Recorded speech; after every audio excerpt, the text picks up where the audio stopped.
Kali ini gue bakal bahas ayam dari brand yang satu ini. Ini bahkan bukan brand ya, ini Kima malah.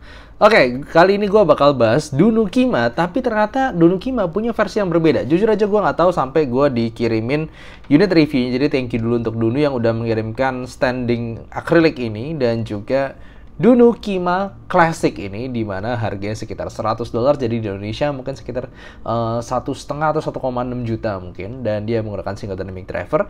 Ternyata dia adalah Kima dengan tuning yang berbeda. Jadi seperti biasa, gue akan breakdown review ini mulai dari build fit, frequency response, suara, dan juga perbandingannya. Untuk ayamnya sendiri sebenarnya simple, tapi nggak tahu kenapa estetiknya gue suka banget. Seperti diamond cut yang tetap smooth begini, ditambah warnanya yang gue bisa bilang kayak gunmetal grey gitu ya. Jadi kesannya warnanya sama tegas dan juga rapih dan mewah di saat yang bersamaan. Gue suka banget sama ini untuk estetiknya. Lalu kemudian untuk nozzle-nya sendiri bahannya ya seperti biasa, ini gue rasa aluminium karena lebih ringan kesannya. Untuk ayamnya sendiri agak berat, jadi bahan metalnya ini gue rasa memang cukup berasa bagus. Dan untuk kabelnya menggunakan dual pin konektor seperti ini, dan bagian atas kabelnya itu twisted dan bagian bawahnya braided. Kabelnya sedikit kaku tapi untungnya ringan, jadi nggak terlalu bermasalah buat gue. Jacknya sih biasa aja ya. Ya sebelumnya sorry dulu, gue harus ganti tempat karena ada keperluan. Jadi gue lanjutin aja untuk review si Dunu Kima Classic ini. Secara fitting gue ngerasa seperti Dunu Kima biasa.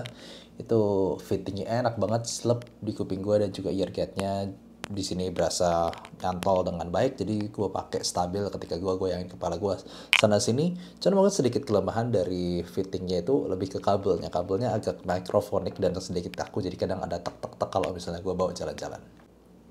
Memang secara suara sendiri gue bisa mengkategorikan Dunu Kima Classic ini sebagai ayam yang punya karakter V-shape, dimana dia ada elevasi di area bass yang cukup sampai dalam sampai sub bass, kemudian upper mid range-nya cukup mengikuti standar ear gain pada umumnya. Cuman dia ada peak yang menanjak sekitar 5 kHz di area lower treble, dimana di sini jelas bikin ayam ini punya suara yang sebenarnya bassnya cukup nampol dalam, tapi vokal to lower treble-nya itu lumayan agresif, dan jadi bikin emang suaranya lumayan V begini.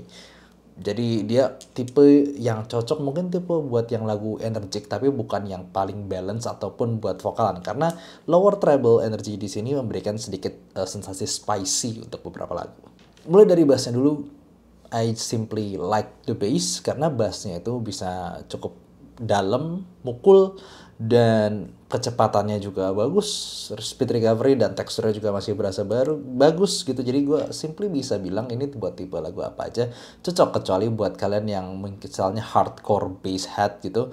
Ini tipe bass yang buat gue dengerin pop oke, dengerin yang nyantai juga oke, dengerin yang cedak-cedok oke, dengerin rock juga masih berasa bagus. Simply all-rounder kind of bass that has good quality, cuman nggak terlalu wow aja secara kuantitas. Nah untuk mid range-nya sendiri di sini sebenarnya nyaris lumayan balance kalau kita ngomongin upper mid elevation gitu ya, dibandingkan dengan relatively area bassnya. Tapi masalahnya itu ada coloration dari area lower treble yang lumayan sekitar 5 kHz. Bikin ayam ini sendiri kerasa kayak lebih mengutamakan frekuensi nada atas manusia dan juga gitar yang nada tinggi atau piano oktav menengah tuh tinggi, yang bikin ayam ini mid range-nya mau nggak mau ke bawah agak tipis suaranya itu. Memang di sini lebih ngegigit kesannya kalau misalnya dengerin gitar elektrik yang di lagu-lagu rock ataupun dengerin vokalis rock yang teriak. Tapi masalahnya ini bisa kalau misalnya di lagu akustik yang nyantai gitu, ini bisa ke bawah agak kasarnya itu, yang tuh biasanya gue nggak terlalu suka untuk lagu-lagu akustik kan yang smooth gitu. Di sini rasanya a bit rough aja, agak kasar aja. Tapi untuk rock ini tetap asik, jadi maksudnya dapatin gigitannya itu tetap rasa gaharnya, garangnya suara. Cuman agak terlalu tipis buat selera gue sendiri, mungkin kebanyakan lower treble pick di sini. Nah untuk treble sendiri memang jadi lebih mengutamakan di lower treble, bukan di mid to upper treble. Jadi sendiri ini lebih kayak kasih sensasi spicy a bit di bagian kalau misalkan dengerin gitar elektrik ataupun dengerin cymbal, kayak nya itu brilliance cymbal-nya itu berasa, tapi masa tingginya itu kayak atau dengerin flute yang sampai kayak ada kesan breath-nya gitu, kayak kesan nafasnya itu di sini nggak terlalu berasa, atau dengan violin yang sampai nada tinggi banget itu nggak terlalu berasa di sini. Cuman kerasa lebih ke sensasi spicy-nya itu aja. Jadi lebih memberikan sensasi seru dan ngegigit, tapi nggak terlalu sampai nada tinggi banget. Jadi secara overall tonal ini tipe yang suaranya tuh energik, dia bassnya dapet, lalu upper mid to lower treble-nya lumayan ngegigit. Jadi tipe yang lumayan garang lah bisa gue kategorikan. Cuman kelemahannya memang secara tonal ini adalah kalau kalian yang suka suara smooth, suara yang overall balance gitu, balancing upper mid lower mid, bikin vokal berbobot. Di sini enggak, di sini vokalnya berasa tipis, rada crispy, bukan crispy sih, rada kayak pedes dikit gitu kasarnya. Jadi ya gue nggak terlalu suka vokal di sini sebenarnya, tapi secara overall kalau misalnya denger energi musik yang rock gitu, sebenarnya gue lumayan suka. Mungkin sedikit terlalu tipis aja buat selera gue. Tapi overall tetap berasa fun V-nya itu dapat karena bassnya juga tetap bisa nampol dan energik. Sedikit kurang rapi aja di bagian lower treble ya kalau buat gue pribadi. Nah, tapi kalau kita ngomong soal technical, ini memberikan posisi yang buat gue agak apa ya, bisa dibilang agak nanggung, karena mau nggak mau di sini gue bisa bilang kelasnya mungkin di sekitar Moondrop Aria atau di bawahnya sedikit. Jadi dia not really detailed, nggak terlalu luas banget soundstage-nya gimana-gimana.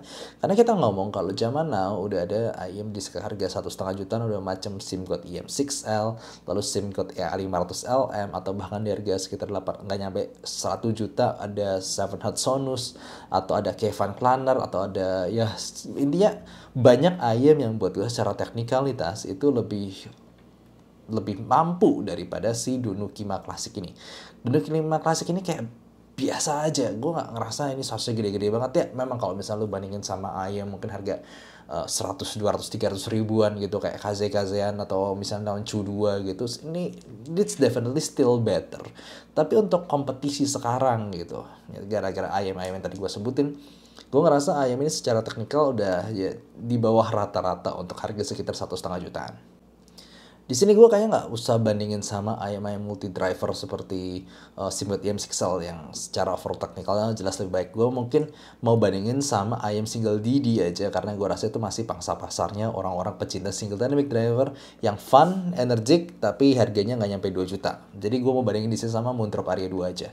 Moondrop Aria 2 buat gue masih lebih balance overall. Dia memang tidak se-energik sih di Kima Klasik ini. Kima Klasik ini secara bass dia lebih energik, lebih punchy, tapi secara overall tuningan mid-range to treble, Moondrop Aria 2 itu jauh lebih adem, jauh lebih balance, jauh lebih bening juga untuk dengar-dengar vokalan, itu jauh lebih overall lebih all-rounded, walaupun base-nya a bit leaner di Moondrop Aria 2. Tapi di sini tuh gara-gara kesan spicy-nya agak rough, agak kasar, bikin AM ini jadi kesannya nggak rapih kalau misalnya gue bandingin head-to-head sama semacam Moondrop Aria 2. Tapi gue nggak bisa bohong kalau misalnya dengerin lagu-lagu yang mungkin rock, yang rekaman jadul, yang gue butuh gigit, sedikit lebih fun di sini. Tapi secara penilaian gue sendiri sih, gue bakal lebih gampang merekomendasikan Moondrop Aria 2 karena simply lebih all-rounder buat kemana-mana. Nah, misalnya kalau dibandingkan sama IM semacam Kima sendiri, jadi bukan Dunu Kima Klasik, ini kan punya saudara lamanya itu si Dunu Kima, dimana Dunu Kima itu buat gue seperti upgrade version dari Tangzuan Dia berasa vokalnya smooth, full bodied, dengan bass yang cukupan dikit. Nah ini versi garangnya, gue bisa bilang gitu. Orang yang suka Dunu Kima belum tentu suka Dunu Kima Klasik ini, dan begitu pun juga sebaliknya. Karena Dunu Kima itu tipe yang gue bisa bilang kayak yang a bit neutral to warm. Gigitannya jelas kalah dari Dunu Kima Klasik ini. Tapi balancing nadanya, lalu kemudian timbre-nya, sifat naturalitas dari suaranya itu sendiri, buat gue lebih natural di Dunu Kima yang biasa. Ini kayak versi yang lebih energiknya tapi sedikit lebih kasar dan berasa lebih kurang rapih overall. Jadi kalau buat gue pribadi, secara kesimpulan gue nggak yakin IM ini bisa bersaing di budget market sekarang yang sekitar 1,5 jutaan. Tapi gue nggak bisa bilang dia jelek banget itu. Pangsa pasarnya mungkin masih ada untuk kalian yang suka suara V-shape yang agak rough, yang agak kasar, misalnya buat lagu-lagu yang gahar atau garang gitu ya, di budget 1,5 juta dan kalian pengen dynamic driver. Tapi sekarang masalahnya ada yang simply yang lain gitu. Bahkan 700 Sonus aja kayaknya lebih gampang gue rekomendasikan daripada IM ini. Overall not a really bad product from Dunu. masih bisa dinikmati segelintir orang lah gue rasa. Tapi sayangnya secara penilaian gue, secara keseluruhan performa, total balance, dan juga overall secara technicalnya juga, gue nggak ngerasa IM ini mampu bersaing secara yang lainnya udah lebih advance. Jadi gitu aja untuk review kali ini. Overall, confusing product, maybe mid product not really good gimana, tapi masalah yang lain good semua sekarang gitu. Jadi ya gitu aja, thank you for watching. I like how it looks, I really love how it looks, I love how it fits, but I'm not sure about the sound could be fit for everybody.